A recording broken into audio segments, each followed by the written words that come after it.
ವಿದ್ಯುತ್ ಮಂಡಲದಲ್ಲಿ ರೋಧವನ್ನು ಬದಲಾಯಿಸಲು ಉಪಯೋಗಿಸುವ ಸಾಧನ ಯಾವುದು ಅಂತದ. ಇದರಲ್ಲಿ ಉತ್ತರ ಬಿ, ಆಯ್ಕೆ B, rheostat. A device used to change the resistance in an electric circuit is a answer B, rheostat. 42ನೇ ಪ್ರಶ್ನೆ, ಫ್ಲೆಮಿಂಗನ ಎಡಗೈ ನಿಯಮದಲ್ಲಿ ಮಧ್ಯದ ಬೆರಳು ಸೂಚಿಸುವುದು. ಫ್ಲೆಮಿಂಗನ ಎಡಗೈ ನಿಯಮದಲ್ಲಿ ಮಧ್ಯದ ಬೆರಳು ವಿದ್ಯುತ್ ಪ್ರವಾಹದ ದಿಕ್ಕನ್ನ ಸೂಚನೆ ಮಾಡ್ತದ. ಉತ್ತರ ಆಪ್ಷನ್ ಸಿ, ವಿದ್ಯುತ್ ಪ್ರವಾಹದ ದಿಕ್ಕು. In Fleming's left-hand rule, middle finger indicates the direction of the electric current. ಇನ್ನು 43ನೇ ಪ್ರಶ್ನೆ, ಒಬ್ಬ ವೈದ್ಯರು -0.5 ಡಿ ಸಾಮರ್ಥ್ಯವನ್ನು ಹೊಂದಿರುವ ಸರಿಪಡಿಸುವ ಮಸೂರವನ್ನು ಒಬ್ಬ ವ್ಯಕ್ತಿಗೆ ಸೂಚಿಸಿದ್ದಾರೆ. ಈ ಮಸೂರದ ಸಂಗಮ ದೂರ ಮತ್ತು ವಿಧ. ಸೊ ಈ ಪ್ರಶ್ನೆಗೆ ಉತ್ತರ ಎ, -2 ಮೀಟರ್ ಮತ್ತು ನಿಮ್ನ ಮಸೂರ. ಆಯ್ಕೆ 1, -2 ಮೀಟರ್ ಮತ್ತು ನಿಮ್ನ ಮಸೂರ.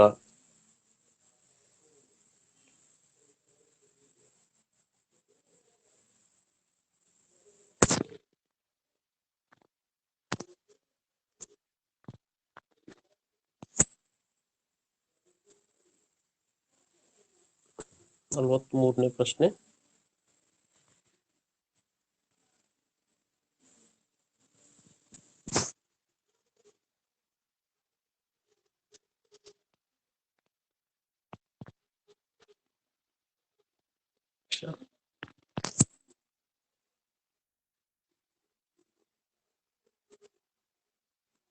ನಲವತ್ನಾಲ್ಕನೇ ಪ್ರಶ್ನೆಯನ್ನು ಗಮನಿಸ್ರಿ.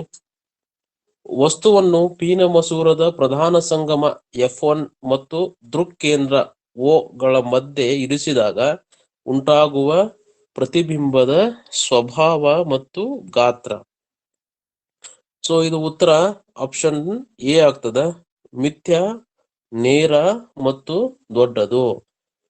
ಇಲ್ಲಿ ಪೀನ ಮಸೂರದಲ್ಲಿ ಆ ವಸ್ತುವನ್ನ ಪ್ರಧಾನ ಸಂಗಮದ F1 ಮತ್ತು ದೃಕ್ಕೇಂದ್ರಗಳ ಮಧ್ಯೆ ಇರಿಸಿದಾಗ ಆ ವಸ್ತು ಅದರ ಪ್ರತಿಬಿಂಬವು ಮಿಥ್ಯ ಆಗಿರ್ತದ, ನೇರ ಆಗಿರ್ತದ ಮತ್ತು ದೊಡ್ಡದಾಗಿರ್ತದ.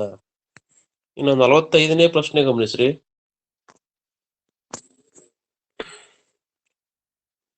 ಒಂದು ವಿದ್ಯುತ್ ಹೀಟರ್ ವಿದ್ಯುತ್ ಮೂಲದಿಂದ 4A ವಿದ್ಯುತ್ ಸೆಳೆಯುವಾಗ ಅದರ ತುದಿಗಳ ನಡುವಿನ ವಿಭವಾಂತರವು 60 ವೋಲ್ಟ್ ಆದರೆ ಸದರಿ ವಿದ್ಯುತ್ ಹೀಟರ್ ನ ಸುರುಳಿಯ ರೋಧ. ಈ ಪ್ರಶ್ನೆಗೆ ಉತ್ತರ ಯಾವುದು ಅಂತಂದ್ರ 15 ಓಮ್. Option A 15 ohm.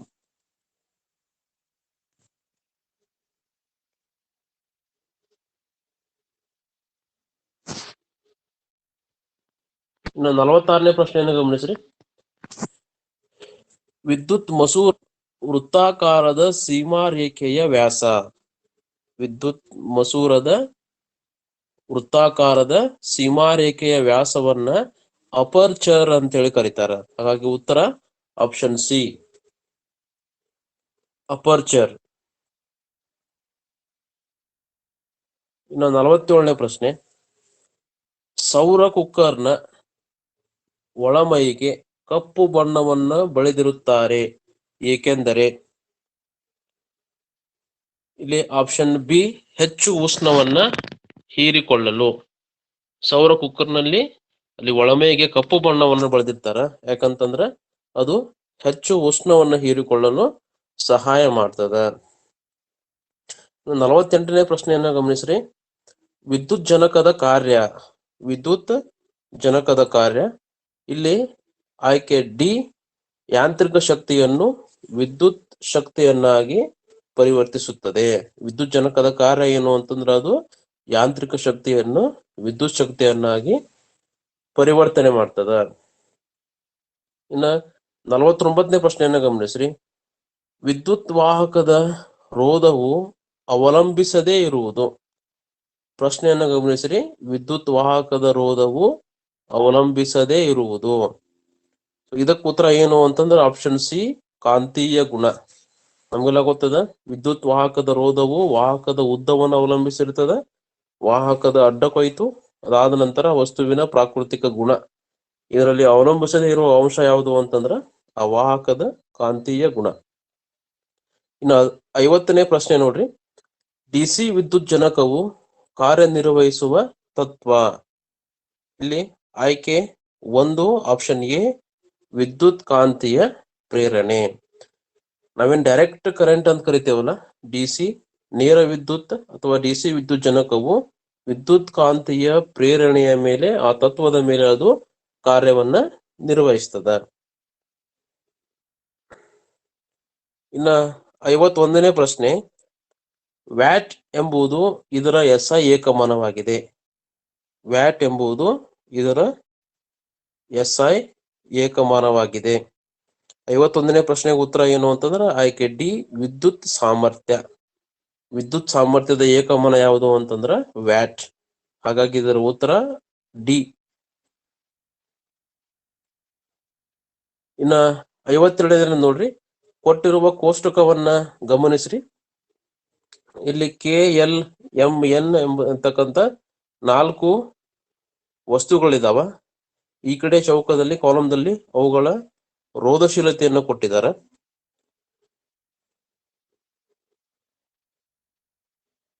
ಇವುಗಳಲ್ಲಿ ಉತ್ತಮ ವಿದ್ಯುತ್ ವಾಹಕ ಯಾವುದು ಅಂತಲೇ ಕೇಳಿದಾರೆ. ಇವುಗಳಲ್ಲಿ ಉತ್ತಮ ವಿದ್ಯುತ್ ವಾಹಕ ವಸ್ತು ಯಾವುದು ಅಂತ ಕೇಳಿದಾರೆ. ಇಲ್ಲಿ ಆಯ್ಕೆ ಬಿ, ಎಲ್. ಇಲ್ಲಿ ಎಲ್ ವಸ್ತುವು ಉತ್ತಮ ವಿದ್ಯುತ್ ವಾಹಕ. ಏಕೆಂದ್ರೆ ಈ ಎಲ್ಲಾ ವಸ್ತುಗಳಲ್ಲಿ ಅತಿ ಕಡಿಮೆ ರೋಧಶೀಲತೆ ಹೊಂದಿರತಕ್ಕಂತ ವಸ್ತು ಯಾವುದು ಅಂತಂದ್ರೆ ಎಲ್ ವಸ್ತು. ಹಾಗಾಗಿ ಇದು ಅತಿ ಉತ್ತಮ ವಿದ್ಯುತ್ ವಾಹಕ ಆಗಿರ್ತದ. ರೋಧಶೀಲತೆ ಹೆಚ್ಚಾದಂಗ ವಾಹಕತೆ ಕಡಿಮೆ ಆಗ್ತದ, ರೋಧಶೀಲತೆ ಕಡಿಮೆ ಆದಂಗ ವಾಹಕತೆ ಹೆಚ್ಚಾಗ್ತಾ ಹೋಗ್ತದ. ಹಾಗಾಗಿ ಇವುಗಳಲ್ಲಿ ಅತಿ ಹೆಚ್ಚು ವಾಹಕತೆಯನ್ನು ಹೊಂದಿರತಕ್ಕಂಥ ವಸ್ತು ಯಾವುದು ಅಂತಂದ್ರೆ ಎಲ್ ವಸ್ತು.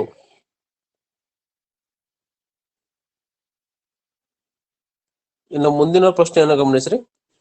ಜೈವಿಕ ಅನಿಲದ ಒಂದು ಗುಣ. ಜೈವಿಕ ಅನಿಲದ ಒಂದು ಗುಣ. ಇದು ಉತ್ತರ ಆಯ್ಕೆ ಎ, ಇದರ ಶಾಖ ಮತ್ತು ದಕ್ಷತೆ ಹೆಚ್ಚು. ನೋಡ್ರಿ 4 ಗುಣಗಳಿದಾವ. ಇದರಲ್ಲಿ ಜೈವಿಕ ಅನಿಲದ ಗುಣ ಏನು ಯಾವುದು ಅಂತಂದ್ರ ಇದರ ಶಾಖ ಮತ್ತು ದಕ್ಷತೆ ಎರಡೂ ಕೂಡ ಹೆಚ್ಚಾಗಿರ್ತದೆ.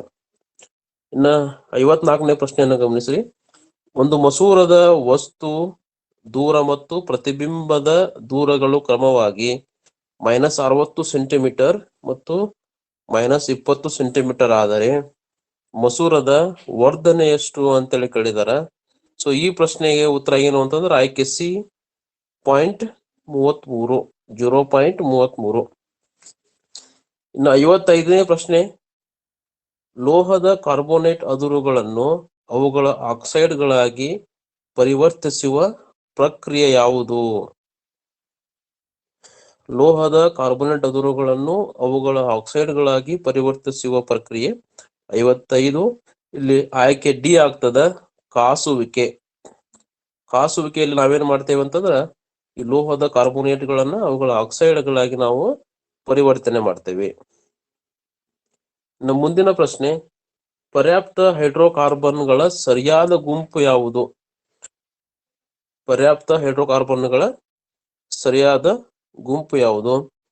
ಇದರಲ್ಲಿ ಆಯ್ಕೆ ಬಿ, C2H6, C3H8 ಮತ್ತು C4H10.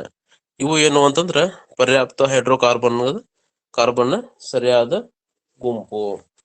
ಅಲ್ಲೂ ನಾವು ರಚನೆಯನ್ನು ಹಾಕಿ ನೋಡಿದಾಗ ನಮಗೆ ಗೊತ್ತಾಗ್ತದ ಈ ಆಯ್ಕೆ ಬಿ ದಲ್ಲಿ ಇರುವಂತಹ ಈ ಸಂಯುಕ್ತಗಳಲ್ಲಿ ಕೇವಲ ಏಕಬಂಧಗಳಲ್ಲಿ ಕಂಡು ಬರ್ತಾವು.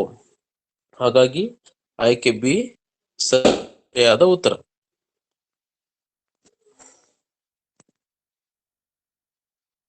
ಇನ್ನ ಮುಂದಿನ ಪ್ರಶ್ನೆ.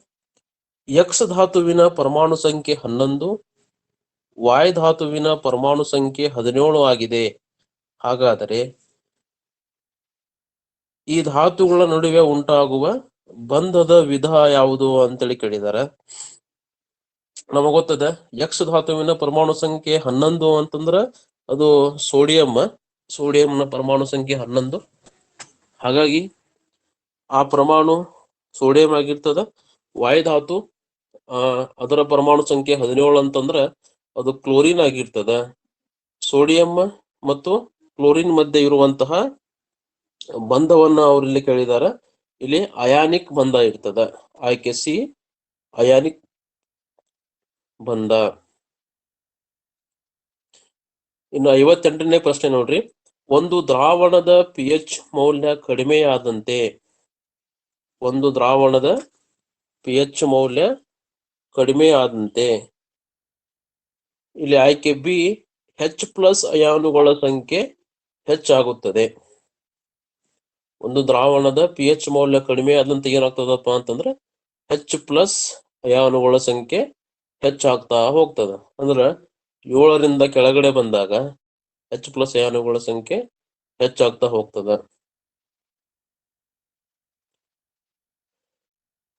ಮುಂದಿನ ಪ್ರಶ್ನೆ ನೋಡ್ರಿ. ಇಲ್ಲಿ ಒಂದು ಸಂಯುಕ್ತದ ರಚನೆಯನ್ನ ಕೊಟ್ಟಿದ್ದಾರೆ.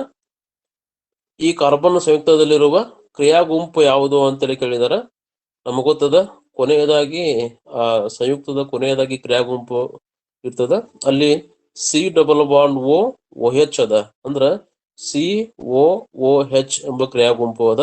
ಹಾಗಾಗಿ ಅದು ಕಾರ್ಬಾಕ್ಸಿಲಿಕ್ ಆಮ್ಲದ ಕ್ರಿಯಾ ಗುಂಪು. ಇಲ್ಲಿ ಉತ್ತರ ಡಿ, ಕಾರ್ಬಾಕ್ಸಿಲಿಕ್ ಆಮ್ಲದ ಕ್ರಿಯಾ ಗುಂಪು.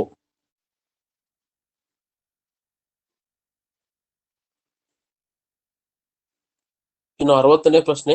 ಒಂದು ಧಾತುವಿನ ಪರಮಾಣು ಸಂಖ್ಯೆ 20 ಆದರೆ ಆಧುನಿಕ ಆವರ್ತ ಕೋಷ್ಟಕದಲ್ಲಿ ಈ ಧಾತುವಿನ ಆವರ್ತ ಸಂಖ್ಯೆ ಎಷ್ಟು ಅಂತೇಳಿ ಕೇಳಿದಾರ. ಅಲ್ಲಿ ಪರಮಾಣು ಸಂಖ್ಯೆಯನ್ನು ಕೊಟ್ಟಿದ್ದಾರೆ ಅವರು. ಪರಮಾಣು ಸಂಖ್ಯೆ 20 ಅದ. ಹಾಗಾಗಿ ಆ ಧಾತುವಿನ ಆವರ್ತದ ಸಂಖ್ಯೆ ಎಷ್ಟು ಅಂತೇಳಿ ಕೇಳಿದಾರೆ. ನಾವಲ್ಲಿ ಎಲೆಕ್ಟ್ರಾನಿಕ್ ವಿನ್ಯಾಸವನ್ನು ಹಾಕಿ ನೋಡಿದಾಗ ನಮಗೆ ಗೊತ್ತಾಗ್ತದೆ ಅಲ್ಲಿ ಕವಚಗಳ ಸಂಖ್ಯೆ 4 ಆಗ್ತದ. ಹಾಗಾಗಿ ಆ ಧಾತುವಿನ ಆವರ್ತ ಸಂಖ್ಯೆ 4. 60ನೇ ಪ್ರಶ್ನೆಗೆ ಉತ್ತರ ಎ, 4. 61ನೇ ಪ್ರಶ್ನೆ ಗಮನಿಸ್ರಿ. ಸೈಕ್ಲೋಹೆಕ್ಸೇನ್ ಅಣು ರಚನೆಯಲ್ಲಿರುವ ಏಕಬಂಧಗಳ ಸಂಖ್ಯೆ. ಸೈಕ್ಲೋಹೆಕ್ಸೇನ್ ಆ ಅಣುವಲ್ಲಿರ್ತಕ್ಕಂಥ ಏಕಬಂಧಗಳ ಸಂಖ್ಯೆ ಏನ್ ಕೇಳಿದಾರ. ಇಲ್ಲಿ ಸೈಕ್ಲೋಹೆಕ್ಸೇನ್ ಅಂತಂದ್ರ ಅದು ಒಂದು ಉಂಗುರ ರಚನೆಯನ್ನು ಹೊಂದಿರಬೇಕು. ಅದಾದ ನಂತರ 6 ಕಾರ್ಬನ್ ಪರಮಾಣುಗಳಿರಬೇಕು. ನೋಡ್ರಿ ರಚನೆಯನ್ನು ಗಮನಿಸ್ರಿ. 1 ಕಾರ್ಬನ್ ಆಯ್ತು, 2 ಕಾರ್ಬನ್,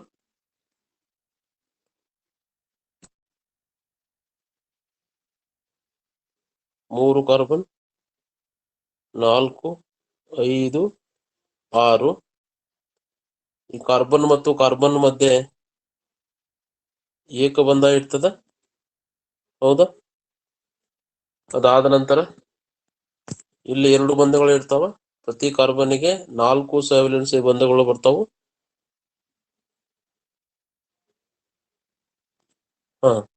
ಈಗ ಒಟ್ಟಾರೆಯಾಗಿ ಎಷ್ಟು ಬಂಧಗಳು ಏಕಬಂಧಗಳು ಇರ್ತಾವು ಅಂತಂದ್ರ 18 ಏಕಬಂಧಗಳು ಇರ್ತಾವ. ಹಾಗಾಗಿ ಉತ್ತರ ಬಿ ಆಗ್ತದ, 18 ಏಕಬಂಧಗಳು. ಇನ್ನು 62ನೇ ಪ್ರಶ್ನೆಯನ್ನು ಗಮನಿಸ್ರಿ. ಆಧುನಿಕ ಆವರ್ತ ಕೋಷ್ಟಕದಲ್ಲಿ ನಾವು ವರ್ಗದ ಕೆಳಗೆ ಸಾಗಿದಂತೆ ಧಾತುಗಳ ಪರಮಾಣು ಗಾತ್ರವು ಉತ್ತರ ಸಿ ಹೆಚ್ಚಾಗುತ್ತದೆ.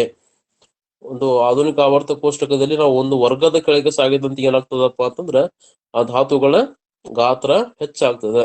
ಯಾಕಂದ್ರ ಹೆಚ್ಚು ಹೆಚ್ಚು ಕವಚಗಳಲ್ಲಿ ಸೇರ್ಪಡೆ ಆಗ್ತಾ ಹೋಗ್ತಾವು. ಹಾಗಾಗಿ ಧಾತುಗಳ ಗಾತ್ರ ಹೆಚ್ಚಾಗ್ತದೆ. ಇನ್ನು 63ನೇ ಪ್ರಶ್ನೆ ಗಮನಿಸಿ. ಈ ಕೆಳಗಿನ ರಾಸಾಯನಿಕ ಕ್ರಿಯೆಗಳನ್ನು ಗಮನಿಸಿ. Fe plus USO4 gives FeSO4 plus U. Zn plus FeSO4 gives ZnSO4 plus Fe. ಈ ಮೇಲಿನ ಕ್ರಿಯೆಗಳಲ್ಲಿರುವ ಲೋಹಗಳ ಕ್ರಿಯಾಶೀಲತೆಯ ಇಳಿಕೆ ಕ್ರಮವನ್ನ ಕೇಳಿದಾರ.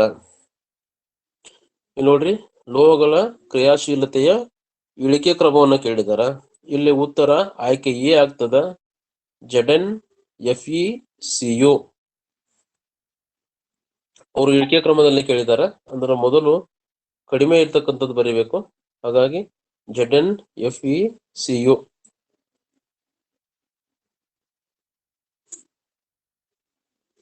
64ನೇ ಪ್ರಶ್ನೆ. ಸಾರರಿಕ್ತ ಸಲ್ಫ್ಯೂರಿಕ್ ಆಮ್ಲವು ಸತುವಿನ ಚೂರುಗಳೊಂದಿಗೆ ವರ್ತಿಸಿದಾಗ ಬಿಡುಗಡೆಯಾಗುವ ಅನಿಲ ಯಾವುದು ಅಂತೇಳಿ ಕೇಳಿದಾರ. ಇಲ್ಲಿ ಆಯ್ಕೆ ಡಿ, ಹೈಡ್ರೋಜನ್. ಯಾವಾಗ ಸಾರರಿಕ್ತ ಸಲ್ಫ್ಯೂರಿಕ್ ಆಮ್ಲವು ಸತುವಿನ ಚೂರುಗಳೊಂದಿಗೆ ವರ್ತಿಸಿದಾಗ ಹೈಡ್ರೋಜನ್ ಅನಿಲ ಬಿಡುಗಡೆ ಆಗ್ತದ. ಇನ್ನು 65ನೇ ಪ್ರಶ್ನೆ ಗಮನಿಸ್ರಿ. NaOH plus HCl gives NaCl plus H2O. ಈ ರಾಸಾಯನಿಕ ಕ್ರಿಯೆಯು ಇದರ ಉದಾಹರಣೆಯಾಗಿದೆ. ಅಲ್ಲಿ 4 ಕ್ರಿಯೆಗಳನ್ನ ಕೊಟ್ಟಿದ್ದಾರೆ. ಅದರಲ್ಲಿ ಏನು ಅಂತಂದ್ರೆ ಅದು ತಟಸ್ಥೀಕರಣ ಕ್ರಿಯೆಗೆ ಉದಾಹರಣೆಯಾಗಿದೆ. ಯಾಕೆಂದ್ರೆ ಅಲ್ಲಿ ಒಂದು ಪ್ರತ್ಯಾಮ್ಲ ಆದ ಮತ್ತೊಂದು ಆಮ್ಲ ಆದ, ಎರಡೂ ಪರಸ್ಪರ ವರ್ತಿಸಿದಾಗ ಒಂದು ಲವಣ ಮತ್ತು ನೀರು ಉತ್ಪತ್ತಿ ಆಗೈತಿ. ಹಾಗಾಗಿ ಆ ಕ್ರಿಯೆಗೆ ನಾವೇನ್ ಕರಿತೇವೆ ಅಂತಂದ್ರ ತಟಸ್ಥೀಕರಣ ಕ್ರಿಯೆ ಅಂತ ಹೇಳಿ ಕರಿತೇವೆ.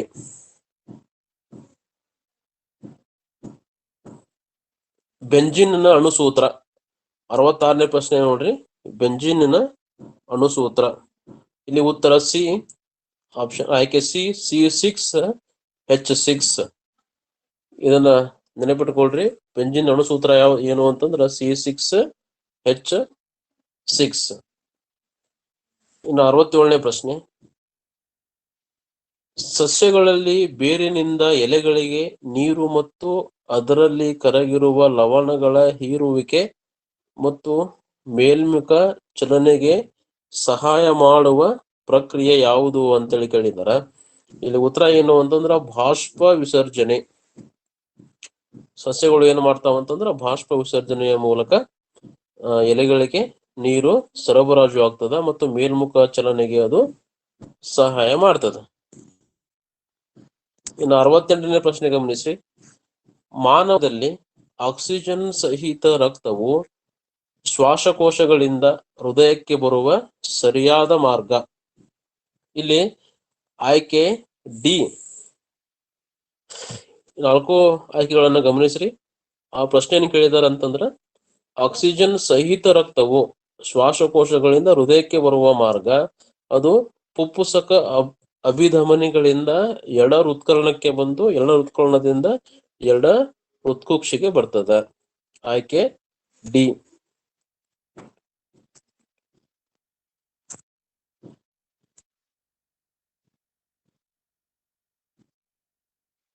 ಇನ್ನು 69ನೇ ಪ್ರಶ್ನೆಯನ್ನ. ಮಾನವನ ದೇಹದಲ್ಲಿ ಕಾರ್ಬೋಹೈಡ್ರೇಟ್, ಪ್ರೋಟೀನ್ ಮತ್ತು ಕೊಬ್ಬಿನ ಚಯಾಪಚಯ ಕ್ರಿಯೆಯನ್ನು ನಿಯಂತ್ರಿಸುವ ಹಾರ್ಮೋನು ಯಾವುದು? ಇಲ್ಲಿ ಉತ್ತರ ಸಿ, ಥೈರಾಕ್ಸಿನ್. ಥೈರಾಕ್ಸಿನ್ ಹಾರ್ಮೋನು ಮಾನವನ ದೇಹದಲ್ಲಿ ಪ್ರೋಟೀನ್ ಮತ್ತು ಕೊಬ್ಬಿನ ಚಯಾಪಚಯ ಕ್ರಿಯೆಗಳನ್ನ ನಿಯಂತ್ರಣ ಮಾಡ್ತದ. ಇನ್ನ 70ನೇ ಪ್ರಶ್ನೆ ಗಮನಿಸ್ರಿ. ಈ ಕೆಳಗಿನವುಗಳಲ್ಲಿ ಹೊಂದಿಕೆಯಾಗದ ಜೋಡಿ ಯಾವುದು? ಇಲ್ಲಿ ಆಯ್ಕೆ ಎ, ಅಡ್ರಿನಲಿನ್ ಪಿಟ್ಯೂಟರಿ ಗ್ರಂಥಿ. ಹೌದಾ? ಯಾಕಂದ್ರ ಅಡ್ರಿನಾಲಿನ್ ಎಂಬ ಅಡ್ರಿನಲಿನ್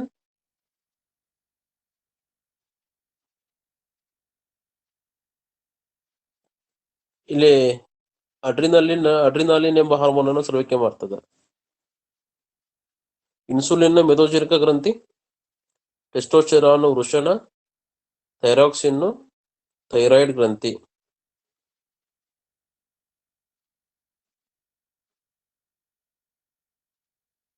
ಇನ್ನ 71ನೇ ಪ್ರಶ್ನೆ ನೋಡ್ರಿ. ಐಚ್ಛಿಕ ಕ್ರಿಯೆಗಳ ನಿಖರತೆ ಮತ್ತು ದೇಹದ ಭಂಗಿ ಹಾಗೂ ಸಮತೋಲನವನ್ನು ಕಾಪಾಡಲು ಕಾರಣವಾದ ಮಾನವನ ಮಿದುಳಿನ ಭಾಗ ಅದು ಅನುಮಸ್ತಿಷ್ಕ. ಇಲ್ಲಿ ಐಚ್ಛಿಕ ಕ್ರಿಯೆಗಳ ನಿಖರತೆ ಮತ್ತು ದೇಹದ ಭಂಗಿ ಸಮತೋಲನವನ್ನು ಕಾಪಾಡಲು ಸಹಾಯ ಮಾಡತಕ್ಕಂಥದ್ದು ಅನುಮಸ್ತಿಷ್ಕ. 72ನೇ ಪ್ರಶ್ನೆ ಗಮನಿಸ್ರಿ. ಲೈಂಗಿಕ ಸಂಪರ್ಕದ ಮೂಲಕ ಹರಡುವ ಗೊನೋರಿಯಾ ಮತ್ತು ಸಿಫಿಲಿಸ್ಗಳಿಗೆ ಕಾರಣವಾದ ರೋಗಕಾರಕ. ಇಲ್ಲಿ ಬ್ಯಾಕ್ಟೀರಿಯಾ. ಗೊನೋರಿಯಾ ಮತ್ತು ಸಿಫಿಲಿಸ್ ಬ್ಯಾಕ್ಟೀರಿಯಾ.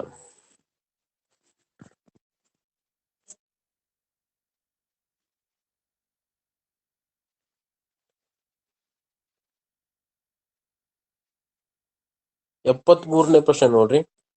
ಹೂವಿನಲ್ಲಿ ಲೈಂಗಿಕ ಸಂತಾನೋತ್ಪತ್ತಿ ಪ್ರಕ್ರಿಯೆ ಜರುಗುವಾಗ ಕಂಡುಬರುವ ಹಂತಗಳು. ಇಲ್ಲಿ ಉತ್ತರ ಆಯ್ಕೆ ಎ ಪರಾಗಸ್ಪರ್ಶ, ನಿಷೇಚನ, ಭ್ರೂಣ, ಬೀಜ. ಮೊದಲು ಪರಾಗಸ್ಪರ್ಶ ಆಗ್ತದ, ಅಲ್ಲಿಂದ ನಿಷೇಚನ ಆಗ್ತದ, ಭ್ರೂಣ, ಅದರಿಂದ ಬೀಜ ಉತ್ಪತ್ತಿ ಆಗ್ತದ. 74ನೇ ಪ್ರಶ್ನೆ ನೋಡ್ರಿ. ಬೀಜವು ಮೊಳಕೆ ಎಳೆಯುವಾಗ ಬೇರಾಗಿ ಬೆಳೆದು ಅಭಿವೃದ್ಧಿಯಾಗುವ ಸಸ್ಯ ಬೀಜದ ಭಾಗ. ಇಲ್ಲಿ 74ನೇ ಪ್ರಶ್ನೆ. 74ನೇ ಪ್ರಶ್ನೆಗೆ ಆಯ್ಕೆ ಸಿ ಪ್ರಥಮ ಮೂಲ. ಸಸ್ಯ ಬೀಜದ ಭಾಗವನ್ನು ನಾವು ಪ್ರಥಮ ಮೂಲ ಅಂತ ಹೇಳಿ ಕರಿತೇವೆ. 75ನೇ ಪ್ರಶ್ನೆ ಗಮನಿಸ್ರಿ. ದುಂಡಾದ ಹಸಿರು ಬೀಜವನ್ನು ಹೊಂದಿರುವ ಬಟಾಣೆ ಸಸ್ಯವನ್ನು RRYY. ಇಲ್ಲಿ ಕ್ಯಾಪಿಟಲ್ ಆರ್ ಅದ, ಸ್ಮಾಲ್ ವೈ ಅದ. ಸುಕ್ಕಾದ ಹಳದಿ ಬೀಜವನ್ನು ಹೊಂದಿರುವ ಬಟಾಣಿ ಸಸ್ಯದ ಜೊತೆ ಸ್ಮಾಲ್ ಆರ್ ಅದ, ಕ್ಯಾಪಿಟಲ್ ವೈ ಸಂಕಲನಗೊಳಿಸಿದಾಗ F1 ಪೀಳಿಗೆಯಲ್ಲಿ ಉಂಟಾಗುವ ಬೀಜಗಳು ಯಾವುದು ಅಂತೇಳಿ ಕೇಳಿದ್ದಾರೆ. ಇಲ್ಲಿ ದುಂಡನೆಯ ಹಳದಿ ಬೀಜಗಳಲ್ಲಿ ಕಾಣಿಸ್ಕೊಳ್ತಾವು. ಆಯ್ಕೆ ಡಿ ದುಂಡನೆಯ ಹಳದಿ ಬೀಜಗಳು.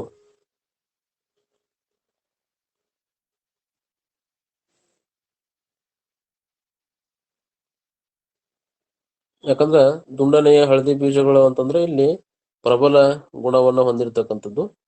ಇಲ್ಲಿ ದುಂಡನೆಯ ಬೀಜ ಪ್ರಬಲ ಗುಣ, ಇಲ್ಲಿ ಹಳದಿ ಬಣ್ಣ ಅಂತಕ್ಕಂಥದ್ದು ಪ್ರಬಲ ಗುಣ.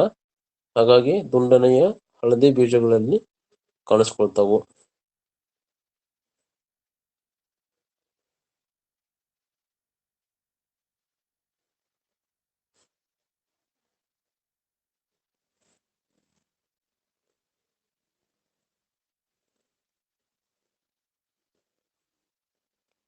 ಇನ್ನು 76ನೇ ಪ್ರಶ್ನೆ ಗಮನಿಸ್ರಿ. ಜೀವಿಯು ತನ್ನ ಜೀವಿತಾವಧಿಯಲ್ಲಿ ಪಡೆದ ಅನುಭವಗಳನ್ನು ಅದರ ಸಂತತಿಗೆ ವರ್ಗಾಯಿಸುವುದಿಲ್ಲ, ಏಕೆಂದರೆ ಅವುಗಳು ಆಯ್ಕೆ ಬಿ ಗಳಿಸಿದ ಗುಣಗಳು. ನೋಡ್ರಿ, ಜೀವಿಯು ತನ್ನ ಜೀವಿತಾವಧಿಯಲ್ಲಿ ಪಡೆದಕ್ಕಂತ ಅನುಭವಗಳನ್ನ ಸಂತತಿಗೆ ವರ್ಗಾವಣೆ ಆಗೋದಿಲ್ಲ, ಯಾಕಂದ್ರೆ ಅವು ಗಳಿಸಿದ ಗುಣಗಳು. ಗಳಿಸಿದ ಗುಣಗಳು ಯಾವಾಗಲೂ ಸಂತತಿಯಿಂದ ಸಂತತಿಗೆ ವರ್ಗಾವಣೆ ಆಗೋದಿಲ್ಲ, ಕೇವಲ ಅನುವಂಶೀಯ ಗುಣಗಳು ಮಾತ್ರ ವರ್ಗಾವಣೆ ಆಗ್ತವು. ಇನ್ನು 77ನೇ ಪ್ರಶ್ನೆ ಗಮನಿಸ್ರಿ. ಕಾರ್ಯಾನುರೂಪಿ ಅಂಗಗಳು. ಇಲ್ಲಿ ಆಯ್ಕೆ ಸಿ ಕಾರ್ಯಾನುರೂಪಿ ಅಂಗಗಳು ಅಂತಂದ್ರ ವಿಭಿನ್ನ ರೀತಿಯ ರಚನೆಗಳನ್ನು ಹೊಂದಿರ್ತಾವು, ಒಂದೇ ರೀತಿಯ ಕಾರ್ಯವನ್ನ ಮಾಡ್ತಾವು. ಆಯ್ಕೆ ಸಿ ಅವುಗಳಿಗೆ ನಾವು ಕಾರ್ಯಾನುರೂಪಿ ಅಂಗಗಳು ಅಂತೇಳಿ ಕರಿತೇವೆ. ಇನ್ನು 78ನೇ ಪ್ರಶ್ನೆ. ವಾತಾವರಣದ ಉನ್ನತ ಸ್ತರದಲ್ಲಿ ಆಮ್ಲಜನಕವು ಓಜೋನ್ ಆಗಿ ರೂಪುಗೊಳ್ಳುವುದು ಇವುಗಳ ಪ್ರಭಾವದಿಂದ. ಇಲ್ಲಿ ಆಯ್ಕೆ ಬಿ ನೇರಳಾತೀತ ವಿಕಿರಣಗಳು. ನೇರಳಾತೀತ ವಿಕಿರಣಗಳ ಪ್ರಭಾವದಿಂದ ಏನಾಗ್ತಾವ ಅಂತಂದ್ರೆ ಆಮ್ಲಜನಕವು ಓಜೋನ್ ಆಗಿ ಪರಿವರ್ತನೆ ಆಗ್ತದ.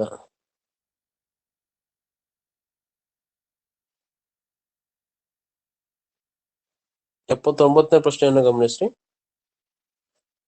ಒಂದು ವಸ್ತುವನ್ನು ಅದರ ಮೂಲ ಉದ್ದೇಶಕ್ಕೆ ಬಳಸಲು ಸಾಧ್ಯವಾಗದೆ ಇದ್ದರೆ ಅದನ್ನು ಬೇರೆ ಯಾವುದೇ ಉಪಯುಕ್ತ ಉದ್ದೇಶಕ್ಕೆ ಬಳಸುವುದು. ಇಲ್ಲಿ ಆಯ್ಕೆ ಡಿ, ಮರು ಉದ್ದೇಶ. ನೋಡ್ರಿ, ಒಂದು ವಸ್ತುವನ್ನ ಅದರ ಮೂಲ ಉದ್ದೇಶಕ್ಕೆ ಬಳಸಲು ಸಾಧ್ಯವಾಗದೇ ಇದ್ದರೆ ಅದನ್ನು ಬೇರೆ ಯಾವುದೇ ಉಪಯುಕ್ತ ಉದ್ದೇಶಕ್ಕೆ ಬಳಸಿದರೆ ಅದನ್ನ ನಾವು ಮರು ಉದ್ದೇಶ ಅಂತ ಹೇಳಿ ಕರಿತೇವೆ. ಇನ್ನ 80ನೇ ಪ್ರಶ್ನೆ, ಇದು ಕೊನೆಯ ಪ್ರಶ್ನೆ. ಜಲಾನಯನ ಪ್ರದೇಶದ ನಿರ್ವಹಣೆಯು, ಇದು ಜಲಾನಯನ ಪ್ರದೇಶದ ಜನರ ಸಮುದಾಯದ ಉತ್ಪಾದನೆ ಮತ್ತು ಆದಾಯವನ್ನ ಹೆಚ್ಚಿಸುತ್ತದೆ. ಜಲಾನಯನ ಪ್ರದೇಶದ ನಿರ್ವಹಣೆ ಏನು ಮಾಡ್ತದಪ್ಪ ಅಂತಂದ್ರ ಜಲಾನಯನ ಪ್ರದೇಶದ ಜನರ ಸಮುದಾಯದ ಮತ್ತು ಉತ್ಪಾದನೆಯ ಆದಾಯವನ್ನ ಹೆಚ್ಚು ಮಾಡ್ತದೆ. ಇನ್ನೊಂದ್ಸಲ ಗಮನಿಸ್ರಿ, ಎಲ್ಲಾ ಪ್ರಶ್ನೆಗಳಿಗೆ ಉತ್ತರವನ್ನ ಟಿಕ್ ಮಾಡ್ತಾ ಹೋಗೋಣ.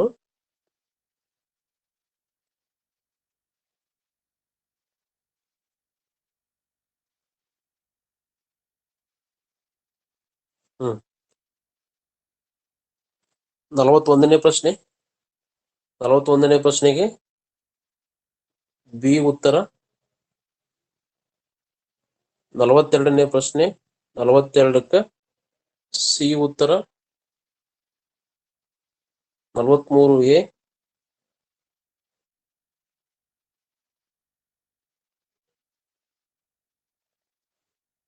44ನೇ ಪ್ರಶ್ನೆಗೆ ಎ ಉತ್ತರ. 45ನೇ ಪ್ರಶ್ನೆಗೆ ಎ ಉತ್ತರ.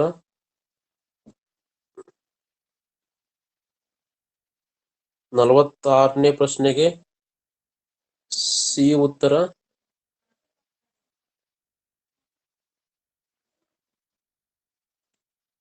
47ನೇ ಪ್ರಶ್ನೆಗೆ ಬಿ ಉತ್ತರ. 48ನೇ ಪ್ರಶ್ನೆಗೆ ಡಿ ಉತ್ತರ.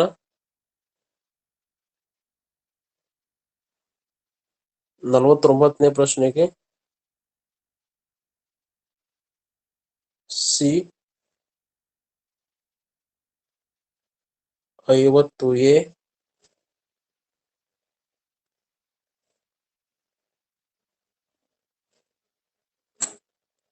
51 D,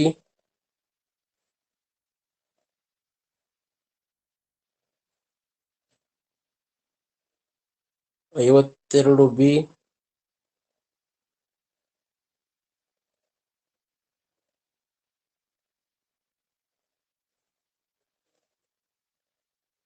53 A, 54 C,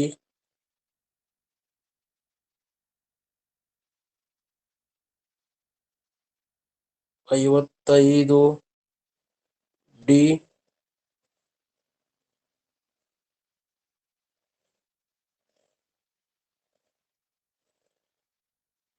56 B,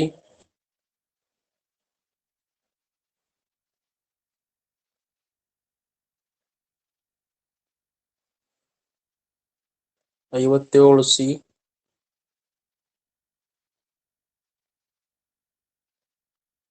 58 B,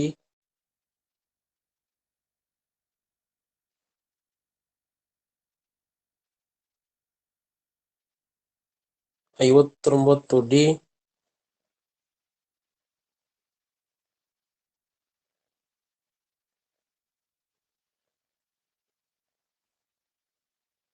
60 A,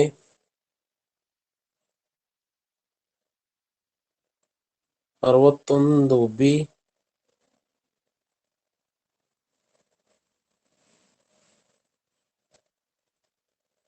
62 C,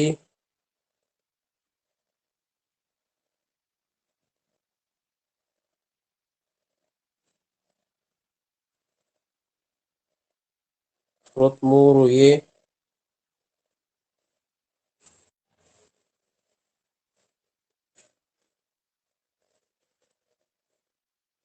64 D,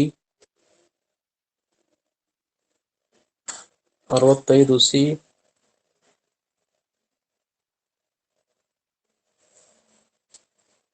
66 C, 67,